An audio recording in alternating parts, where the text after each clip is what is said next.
what a powerful film. I just, every time I watch it, I just kind of get a little startled, so forgive me for my nervousness.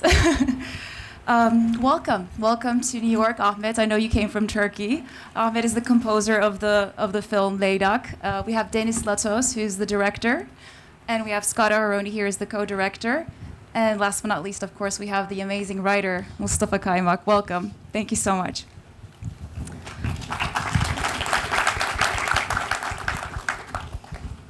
I'd love to first start with you, Mustafa. If you can give us a little bit about how you were inspired to write the story, what's behind how did you find the cast, a little bit of both, and then we'll dive into a couple more things. Sure. First of all, thank you, all of you, for joining. This is one of the very rare moments that we are actually interacting with the audience, and seeing that silence made us feel very, very good. So that was important. The inspiration came I see this story overall as a reaction of what we are going through in 2020. I think it was February or March. So Scott and I were initially planning to do, and plus Deniz, we were planning to do another story. But when the COVID started, we decided to, write something that possibly tells a bigger story. So when Scott came with the idea that, I think that we are going through an amazing moment, let's really create something memorable together. So he sent me several articles, and in one of the articles where I saw a gravedigger waiting in front of this gigantic empty holes that I think there were like 200 or something, and he was just looking and desperately just looking at that. So when I saw that picture, something came to my mind. It was more like a whisper. That was the first dialogue of the story, which is not here now, but it was almost like a poem, I say. And then that's where it started. So I kind of felt for this character, I said, I think I got something. There is something to work, to explore, and so that's how it all started. And how did you bring the cast together? A little bit about that. Usually when I do films in the United States, I think casting is the biggest issue that we face. But I think it was almost like a message to me that Nadir Sarıbacak, pretty much everybody knows, he's one of the prominent actors, if not the best, I would say. He happened to live very nearby where I live. So when the idea came to my mind, I reached out to him. I said, I have this idea, what do you think? And he said, great, let's try. The concept is great, let's see the execution, he said.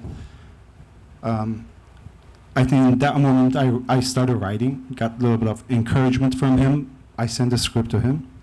And then he said, I want to be part of this.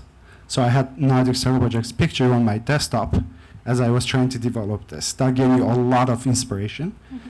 And the second part, Isabella, was also probably, I found her when I decided to, when we were greenlit with the production, it took me 3 minutes to find her. There's a backstage.com, I'm sure most of you know that. So I searched out Turkish-speaking actresses, 11, 12 years old, and I found Isabella. I said, oh, her name is not Turkish. I don't know if I should even write her, but I wrote her. Within 20 minutes, they responded. I asked for audition tape. She sent it in a day or two, and then I shared with Scott and Deniz, and they're like, I think she has an amazing, value that she can bring to the story. Thank you. I'm going to ask a question to Deniz. I know, Deniz, you've directed a couple of other movies, but it wasn't during the pandemic. This one was during the pandemic. How was that experience for you overall? It was very challenging, I want to say. In the beginning, we were trying to figure out logistical challenges, like if we were going to need to get permits or if we were going to have to, run into any other roadblocks for production. Permits were very difficult to get, so we kind of just planned it internally amongst the team, and we just found locations, utilized all our resources, and in the middle of the pandemic, I want to say the biggest challenge was trying to social distance on set. That was a big challenge. Everybody, sanitizing constantly. All meals were given prepackaged separate. So whatever the protocols were, we actually had to follow that. But I want to say it was definitely a challenge, but we worked as a team and we got through it. Thank you so much. Scott, I know there are a lot of intense scenes in the film, and particularly very authentic scenes. Can you talk a little bit about those scenes and what was more striking for you, what really impacted you while you were directing the film? Yeah, sure. I mean, talking about something we're all going through at the same exact time, it was very important for us to make sure that we kept as much authenticity as possible. And I think as a director and as actors, I think the best way of doing that is giving them a playground just to play off of. As long as you give them the appropriate set and let them play there, they become the characters themselves. And once the script was initially written, Mustafa opened it up to the cast and allowed them to chime in and allowed them to become who he wrote even more. And they helped him develop the character that he had imagined, and now they were going to become those people. And I think that really is what aided, because not a lot of writers do that. And I think that was the biggest asset to us as directors as well. But when we're on set, one of the most striking scenes that I love, that I was just blown away by in the moment, was when Nadir puts the mask to his face, because we just our production designer laid out her on the mother's chest right there, and the rings and everything else for that matter. And I said, just this is your environment. You're thinking about your wife. We spoke about a little bit in depth of what his mentality was at that point. And I said, take as long as you like. If it's 5 minutes, 10 minutes, I don't really care. Just live in that moment. And he was just touching everything, and we're just watching the screen, and we're just taking our breaths away. And then he took the mask up and breathed it in, and I was like, oh man, like that, you can't direct, you can't write, like those are moments that really brings out the authenticity. And on top of that, I mean, one of the other reasons that I feel like it was also authentic, because we shot it all shots except for one scene. Everything was long takes. So all the characters, all the actors just had to just live in the environment. I mean, our first shot is 4 minutes long. So, even if you mess up or you have a wrong cue, to think about those things over 4 minutes is way too long for an actor. Because if you have so many cues in just a 4-minute take or a 3-minute take, whatever the case may be, it's far too long. So I think, having all those elements combined leads to an authentic overall feeling. I have a follow-up question to that, actually. For a short film, it does take the audience aback where there's a lot of silence towards the end, and there's not much speech going on. What's your take on that? Why was there no script? Correct me if I'm wrong. You couldn't. It's not necessarily need to be put in dialogue. It was just the emotion. Right. I'm a big believer in that. When you put emotions into words, it kind of fades down. So it's more about what's unsaid in the story that kind of strikes out. Well, I think for the last 3 or 4 minutes of the film, we only have few dialogues, and we didn't need to tell much, because we are going through this collectively. It happens every 100, 200 years, almost like a war time. We know how it feels. So, what was that? So I think we almost as a writer, I ran out of words too. Like the emotions were so intense, and I, as a writer, trying to go through all this before we start shooting, that it started giving me cramps in my stomach. I'm like, I need to stop this. So it was very heavy. It was unnecessary to put dialogues. And with that being said, I mean that was the greatest challenge, because as filmmakers, like you kind of you don't necessarily rely, but it makes you force you to be a better director, to make sure that what's being seen on screen is being felt as an audience. So not having dialogue, I mean, even with the mask, like we all have masks on, except for us. But anyway, like if I'm smiling, we all know that someone's happy. But now our eyes are communicators, and that's something that we've all come accustomed to. I mean, it just brings me back when I was like waiting online for like getting some food when the height of the pandemic was going on. And people are just getting angry, and you don't know if they're smiling at you or they're angry that they're just taking so long. So, when you're watching these things on screen and us not being native to the language, made us force us to focus on body language, the eyes, you know, the last scene, you can just see everything they're feeling, the entire journey that they felt.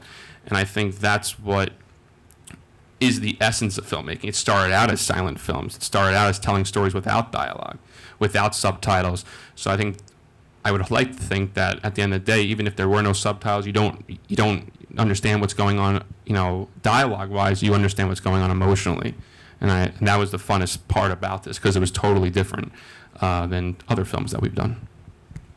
Okay, I'd like to turn the mic to Ahmet. He's the musical genius behind this short film. Wonderful, absolutely Thank you. amazing choice of music, really. I'd love to have your thoughts on how you came to compose the music for this film. And Actually, what's I the have story behind completely that? different story.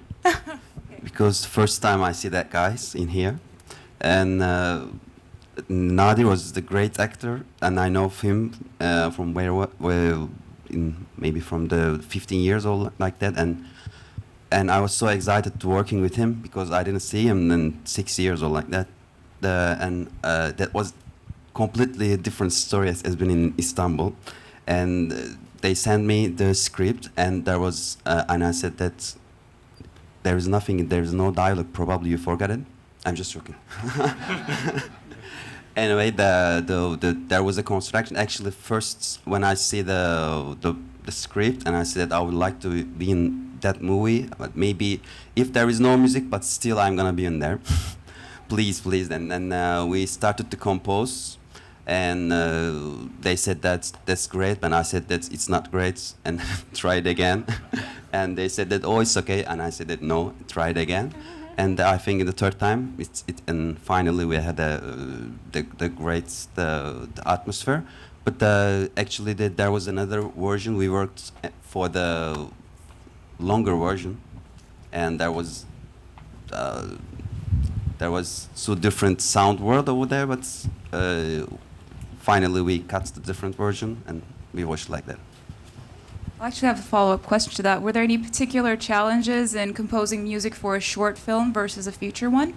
Yeah, because if you the audience hear any notes, and they would like to hear more and more and more. If you give one, and it's so dangerous. You have to keep the continuous, and because of that, using the silence. It's so important when you are making a short movie, and at the same time the movie is completely the working on the silence sound world. It's strange word, silence sound world, but then I just joined that world, and just it was like that. But I think this is the more hard to making a feature film.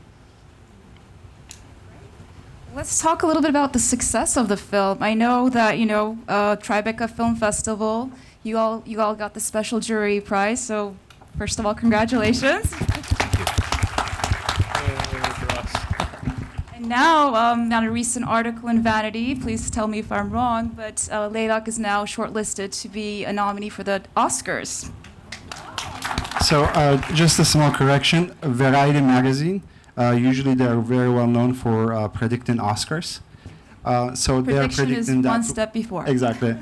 Couple of steps before. So we are, the voting just started yesterday. So around 10 days by December 21st, I think we hear if we are shortlisted or not. And then another 2 months we wait to hopefully get nominated for Oscars. So how does that feel? Feels amazing. No, it feels amazing. I mean, to make something that has affected so many people, and people are, no matter what culture, no matter where they come from, no matter what background, no matter what job they have, I think that's the biggest win of them all, is that no matter who, it's universal. And I think seeing the impact it has had, people thinking that it should be nominated for an Oscar, I mean, those are all things I guess you dream of when you're making a film, because you just want to make an impact in the art that you love to create in. So it's a beautiful testament. It's a great little tap on the shoulder, like, you did a good job, like, good job. Yay. Okay, I think it's time to open it up to the audience. Do we have our mic holders ready? Yes, we do. Lovely. So we have two nice volunteers on each side of the aisle. Who would like to ask a question? Oh. First of all, congratulations. Thank you.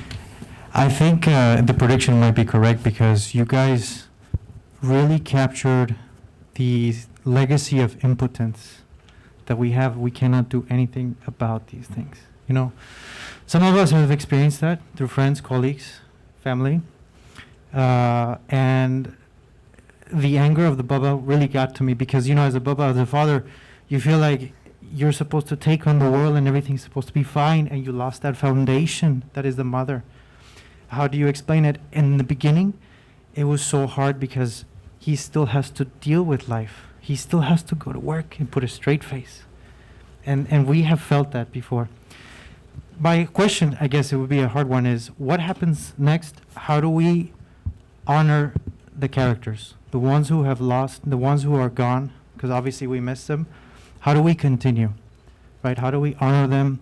If that's even if there's even an answer for that, I think that's why your film is so powerful. You capture all of that. Where do we go from there? You know, we still have to continue.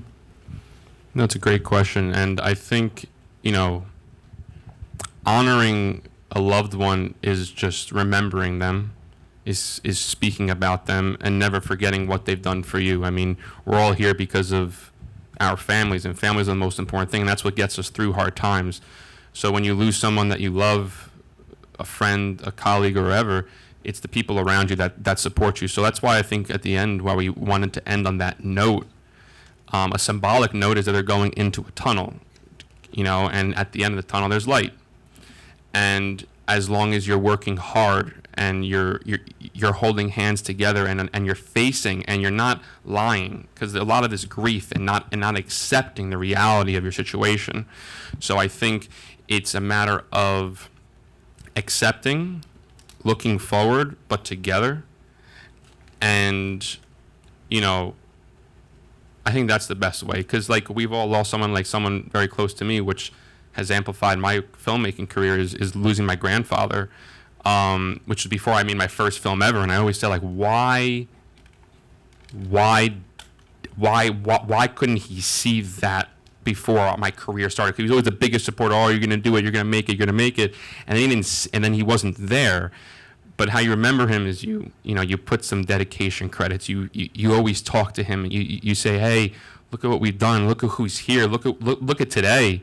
And as long as you remember, like, this is his watch. So it's like, it's those moments that I think are monumental to give justice to those who've passed. The gentleman in the back, I think, who had the mic, yes? Hi.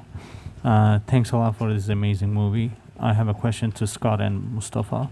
So the movie has lots of universal human feelings, so that connects us, and then we can all feel no matter what the cultural background is. That's just fantastic.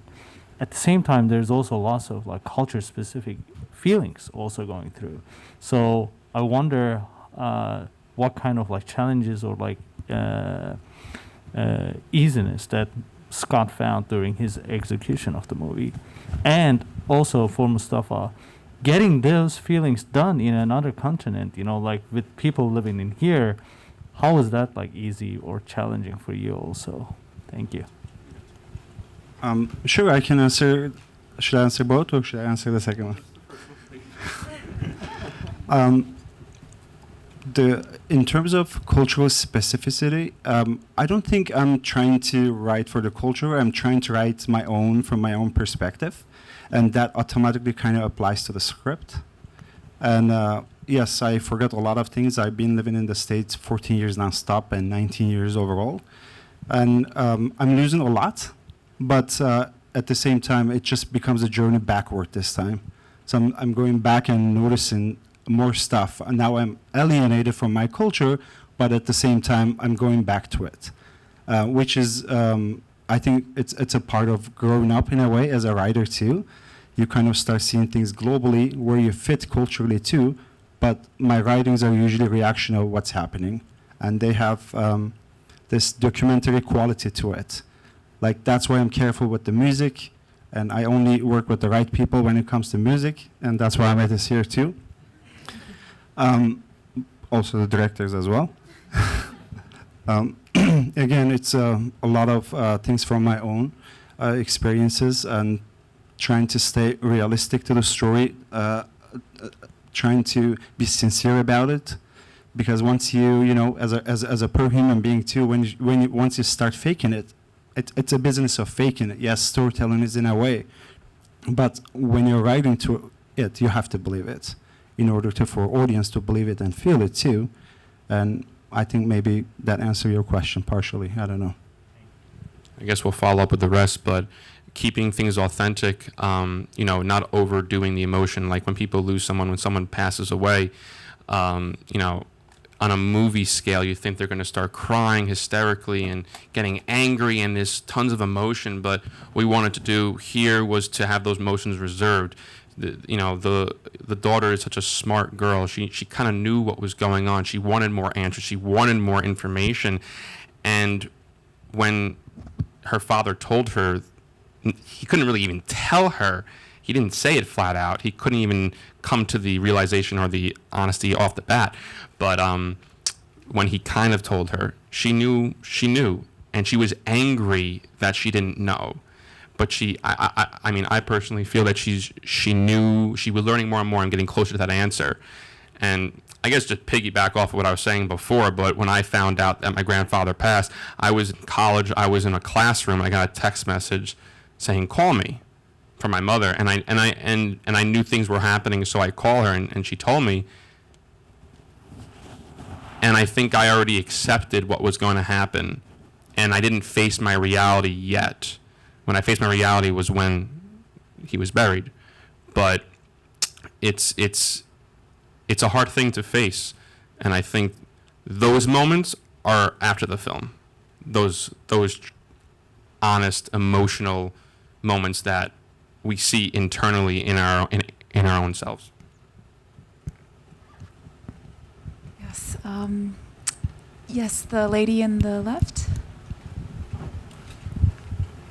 Hi. Even though it's already been said, thank you so much for sharing this amazing film. I had a question for, I think, Mustafa. I wanted to know, what is the significance of the lilac to you? I was waiting for that question. Yeah, it was a big question in my head. So lilacs are one of those flowers that they only bloom at the early time of spring, and then they fade down, they die down 3 months after. So they have a very short period of time to, blossom and then kind of fade down. I think it is a metaphor for Rank's transformation, where she doesn't have much time to live her childhood. That reality, once that reality hits, you see that the ending, where she touches her father. Now her role changed in their life. She was the baby of the house, but now she's the person who's going to take care of the family, possibly. So she becomes maybe the mother. So she grows up. I think that was the symbolically, that's what it meant. And I also wanted to know, was the lilac the mother's favorite flower? My favorite flower is, I think, lotus. Oh. I love lilacs too. It was mother. Oh, was that the question? Yeah, but thank you for telling me about your favorite. Love your flower. opinions. I'm curious to know why did you come up with that idea? I don't know. It's just a thought in my head because it seemed like Rank gravitated towards that, Beautiful. and it's like a present that she wanted. Like it's like, oh hey, this is your Yeah, favorite. it was mother's favorite flower, but also the poem that I, thought that was the first seed of this story was started with when Nadir whispered in her ear, saying that, "Do you know why your mother calls you Leylak?" And then she asks why. He responds, "Because you're her flower." So that was that. Thank you. While we're at names, actually, I'm curious why Rank. Rank is it's a very modern Turkish name. It's quite rare. I haven't even heard it. But the name Rank, how did you come up with that name? If anyone wants to comment. It's Nemo, my nephew.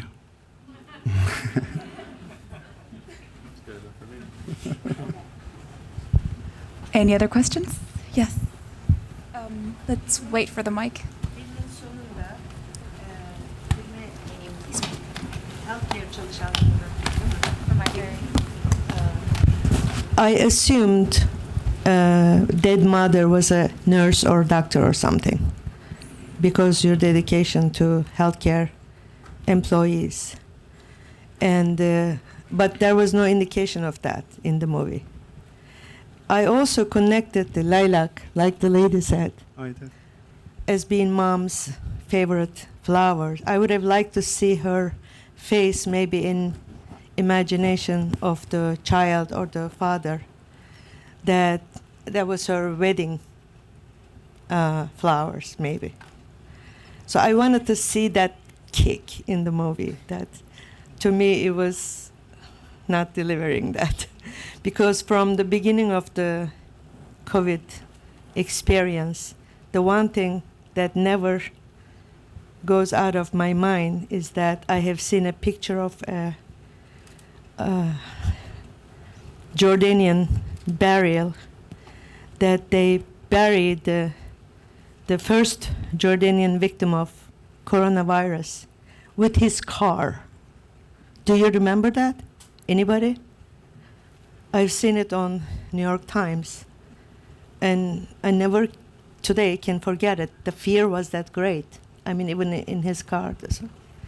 But idea was great, and communication really, I didn't care about the verbal communication that much, but it could have been like memories, imagination, and... Well, I think the biggest thing about COVID is that loved ones went to hospitals and their family members never saw them again because you weren't allowed to visit for, no matter if the person was dying, they had only a day to live.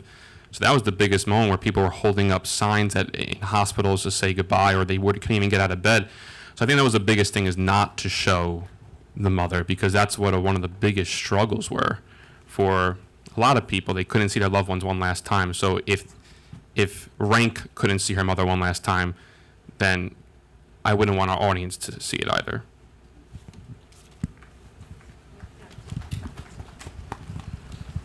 Any other questions? Yes, we have the lady on the left. Hi, thank you very much for the movie and for sharing your thoughts here today.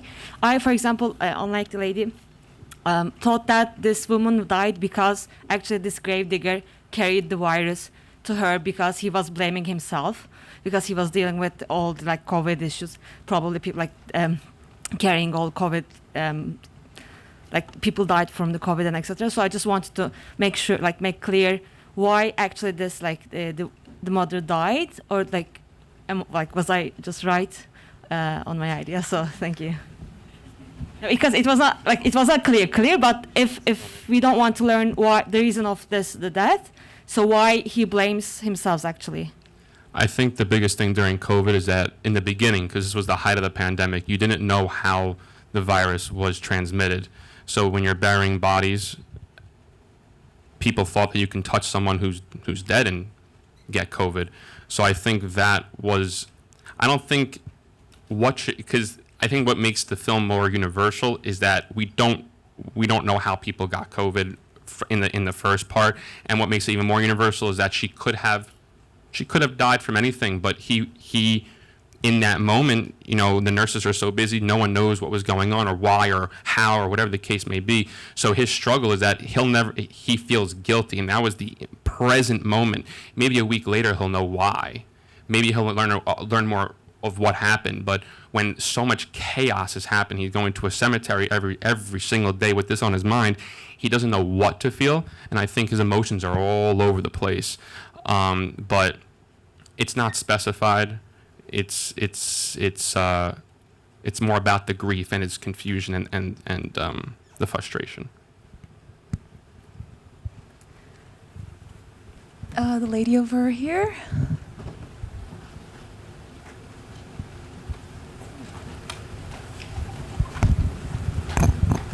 Thank you for the movie. Actually, I'm so lucky I saw that movie very earlier than audiences. Thank you for Mustafa.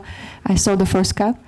I know it's going to be such kind of a success. I am a healthcare professional. So I'm physician. The time that he was introducing the movies and this plot, I was so amazed. I know like it's going to be successful. We don't know what happened to mother. I think it's not important at the moment that people are getting lots of like I believe pain. And the time that the movie started, he's buried the body. He has a chance to say goodbye to the people that he doesn't know. Probably the blaming issue or the guilt is coming that he wasn't there for his beloved wife. Basically, that's why I was telling him the first scene is so amazing. It's probably like the last scene that I saw that is going to be fade out or like really black out. Is sort of giving us the people like a hope. Is a blackout or fade out? Which one? So I love that the last scene, especially like with the kids touching the father, as you said, the world is changing. She grew up. So I believe that people grow up after that kind of pandemics. We grow up. That's a great movie. Thank you so much, and thank you for you also dedicate this to the healthcare business. So I thought like I'm lucky as well. Thank you for everything. Great. Do we have enough time? Not sure. No time? One last question. Okay. Let's ask from the middle. I have a question from the middle, yes. Hi. Thank you so much for your time and your beautiful film. I know that we've touched on the subject of kind of feeling helpless in these times. In your perspective, anyone, do you think there's more helplessness in being in the position of the father where you know that something catastrophic has happened and you're about to crush your daughter?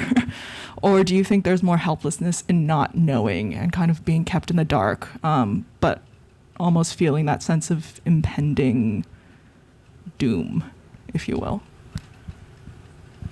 I think that's a great question. I think helplessness, for someone who knows what's going on, they have the power to help. Someone who doesn't know what's going on doesn't. So in a short way, I think someone who doesn't know what's going on is more helpless because they can't do anything. They don't know how to even better the situation. And I think the person who does know is dealing with a lot more and has a lot more struggle and pain, not knowing how to deliver the help. That was an amazing question. I agree. I think time is over, so I'm so sorry. I can't get any other questions. Wish we could go on for hours, really. This is amazing. Thank you so much. Please stay for the next feature film for the end of the day.